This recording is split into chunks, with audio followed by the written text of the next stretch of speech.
let's turn our attention then, shall we, to British politics this hour. We are this morning awaiting the announcement of the new shadow cabinet following on from the selection of Kemi Badenoch as the new leader of the Conservative Party. Well, let's speak to Andrew Bowie, who has been an outspoken Badenoch supporter throughout. Good morning to you. Welcome to the programme. I suppose the big question is whether your loyalty could well be earning you a seat in her shadow cabinet this morning. Are you expecting a call? Look, that is not the big question at all. The big question is where the Conservative Party goes now that we have Kemi installed as leader, and the excitement that I think has been generated by her election, and the fact that we can now really turn our fire on the Labour Party and get into a place where in 4 or 5 years' time we can turn the tide on this failing government and present the British people with a credible alternative, and that will be the Conservative Party under Kemi's leadership. To be clear, though, you're not saying you don't expect a call today. Look, the appointments to Shadow Cabinet are entirely at the preserve of the leader. I'm not going to get drawn into any speculation. This morning, I'm just delighted that we are now at the end of the leadership contest, that Kemi has been elected, and we can turn our fire on the opposition. That's the Labour Party and Keir Starmer, but also reform in the form of Nigel Farage, and indeed the Liberal Democrats and the SNP as well, because we need to win back seats across the country if we're ever going to get back into government. How do you think Kemi Badenoch will be making those decisions? She'll presumably have been pondering it yesterday. We know Boris Johnson, of course, based his cabinet very much on loyalty. He was trying to manage a very unmanageable party through that. Is that going to be the same challenge that Kemi Badenoch will be facing? Do you think we might see Robert Jenrick in there? Or do you think she will be choosing those people based purely on the best person for the job, on merit alone? Yeah, I mean, I think it should be the latter. She has said that she's going to be offering positions to all of the other candidates in the leadership. That includes, of course, Robert Jenrick. And, of course, there has to be an element of loyalty in any team to the team leader to actually get things done. But she's going to be appointing people to the shadow cabinet on merit, people that she genuinely believes are best placed to do the job. And let us not forget, the job that we have is a huge one. The task is absolutely gargantuan. We've only got 121 MPs.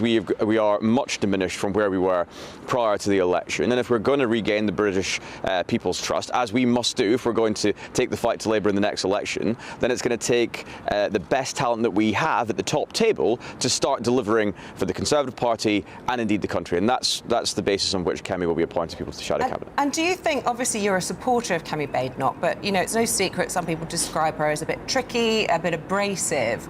Do you think that those traits will make her the right leader to be able to not only unite a party that, as we know, has been through a turbulent time, but also to make her popular with the British public? Because at the moment she's not hugely popular with them. I do wonder sometimes these phrases that are bandied around about Kemi. Had she been a man, she would be known as determined and somebody that knows her mind. And so I worked with Kemi as a junior minister in the Department for International Trade. She was my Secretary of State. Yes, she knows her mind. Yes, she knows what needs to be done. And yes, she has a high work ethic that she expects others to follow. But I think she is absolutely the best person to lead this party forward. She cuts through. She's a great communicator. She is determined, and she will not shy away from taking the fight to Keir Starmer at the dispatch box every Wednesday. And I, for one, am looking forward to PMQs this week to actually see how that falls out. I agree with you there. I'm also looking forward to PMQs, which will definitely be interesting. I just want to know, because, I mean, the Labour chairwoman, Ellie Reeves, she said that Kemi Badenoch was adding insult to injury by describing Partygate as overblown. And here we have the new leader of the party, less than 24 hours into the role, already making controversial comments like that. Was that a gaffe, do you think, or did she have a point?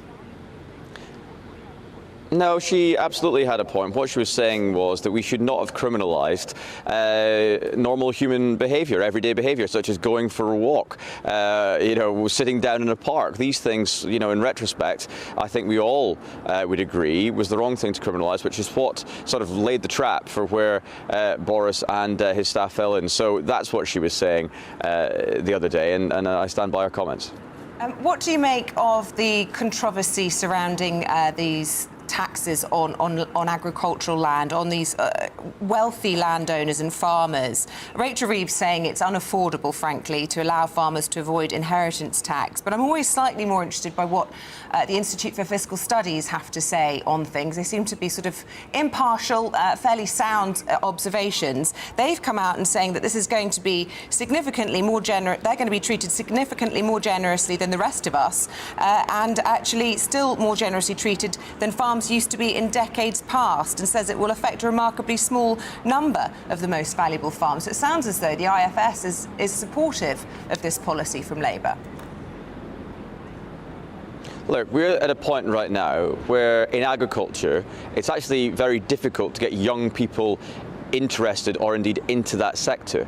And what these measures will do will actually make it harder for a farmer to pass down his farm to the next generation. And that is going to have a huge impact, not just in terms of how we manage land and agriculture in this country, but actually for our food security here in the United Kingdom. Because what we will see is farmers selling off their land, trying to divest themselves of the land that they have, to try and avoid paying this tax. And we're going to be in a place that we have less food grown in the United Kingdom for British people to consume. So it's bad on a whole number of levels, but you know, it's just bad economics as well. This entire policy, this entire upset that's being caused is only going to generate something like £500 million, which when you look at the scale of what Rachel Reeves is seeking to do is very little indeed. So I think it's an ideologically based policy. It's not going to raise as much money as she actually needs, and it's going to damage our food security and the future of farming in this country. So for all of those reasons, it's a very bad thing indeed. Just lastly, I want to ask you about this Dawn Butler row. Sir Keir Starmer doesn't appear to be removing the whip from her after she retweeted, frankly, a racist post describing Kemi Badenoch as a white supremacist in blackface. Now, she later unretweeted it. But do you think that she should go? Do you think that she has a place in the modern Labour Party supporting a comment like that? Yeah, I'm sorry. Of course the whip should be removed. If this had been a Conservative MP retweeting a comment like that, you can only imagine the howls of opprobrium that would be coming from the other benches. The fact was that tweet was racist, and Dawn Butler retweeted it. So Keir should show what he's made of and should absolutely withdraw the whip. Language like that has no place in modern political discourse in this country. So he should do the right thing, remove the whip, and indeed apologise for her even considering that was an appropriate thing for her to retweet. A responsible, publicly elected official retweeting comments like that is just wrong. OK, Andrew Bowie, at the moment without portfolio, perhaps that might change in the next few hours. Thanks very much indeed for joining us. In other political news, the Chancellor has defended her government's inheritance tax rate on farmers. We were just talking about it there, despite a major backlash from the agricultural sector. She's claimed Britain cannot afford for farmers to pass on their estates without paying inheritance tax. Reckon we've done all right so far. But meanwhile, Sir Keir Starmer will today announce a £150 million crackdown on illegal migration and demand that criminal gangs are fast-tracked through the courts. Oh, well, let's get the thoughts now of the former Chief of Staff to Nadeem Zahawi, James Price, and regular on the show. Good morning, good to see you again. Good morning. First of all, response to what Andrew Bowie was saying there. He's obviously a big Badenoch fan. Agree with him on that? Yeah, I think so. I mean, Andrew's a class act. Let's hope he's got a good job. And I think that it's good of him to come out and call out Dawn Butler. I'm lucky enough that Dawn Butler is my local Member of Parliament. Interesting. And I've asked her for some replies to her on various constituency things. I haven't heard back. And she did this video for the start of Black History Month, where she called herself the chosen one and said that various other people were weird and violent and didn't matter. I asked her if that can include some of her constituents like me, and I've not had a reply yet. Oh, gosh. OK. Well, interesting that Sir Keir Starmer has decided not to remove the whip from that. Very weak, isn't it? Has that shown a spineless element there? Well, it's not like he's lacking for members of Parliament. She's not got any kind of big brief or anything like that. As I just said then, it's not the first comment that she's made.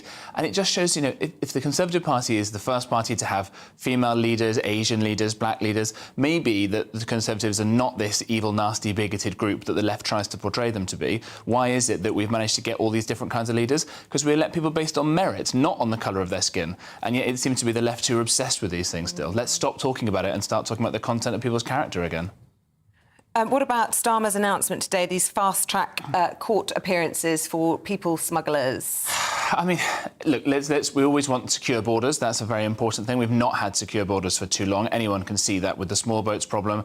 The Conservatives didn't manage to get a handle on it. I've got absolutely no confidence that Labour will either. Why is that? There is a whole legal morass tied up with things like the ECHR, but also a lot of our domestic law as well, that is preventing us from being able to deal with these things and to prevent people from coming over. We don't have any kind of disincentive. I saw a very interesting thing yesterday. I was getting on a plane from Belfast to London, and on comes, before anybody could get on the plane, we had to assist on a migrant, an illegal migrant, on board with 2 Border Patrol officers. Really? Yeah, and I said, wow, how regular an occurrence. I said, oh, there'd be 2 or 3 every day. Yeah. Where were they going? Back to look back. And we pay for that. We pay for 3 British Airways airfares to get them back over or wherever they're coming from. And this guy, I tell you, he looked a bit of work. He looked quite very professional, fit as a fiddle. He looked a thug. He actually, quite interesting. And I thought, well, he's not there just being illegal. He's running a business, or he's doing something to do with extortion. And everyone can see examples like this. I've been on a plane coming back into the UK from the Middle East, and the person sat next to me was rehearsing a script on her phone, saying what she had to say to border guards and pretend that she was coming in on a student visa and all these kinds of things. No one can seriously tell me, 25 years almost after the tragedies of things like 9/11 that completely changed, for example, the way we get onto aeroplanes, or the fact that we have one of the best navies still in the world, that we cannot defend the English Channel from small dinghies coming across. It's obviously not a physical inability to do this. Why is it? It is this morass of lefty lawyers and people like that who frankly want people coming over here for reasons of, I suspect, political reasoning. Do I believe that Keir Starmer is able to do any of this? Do I think he cares? Do I think he understands? No.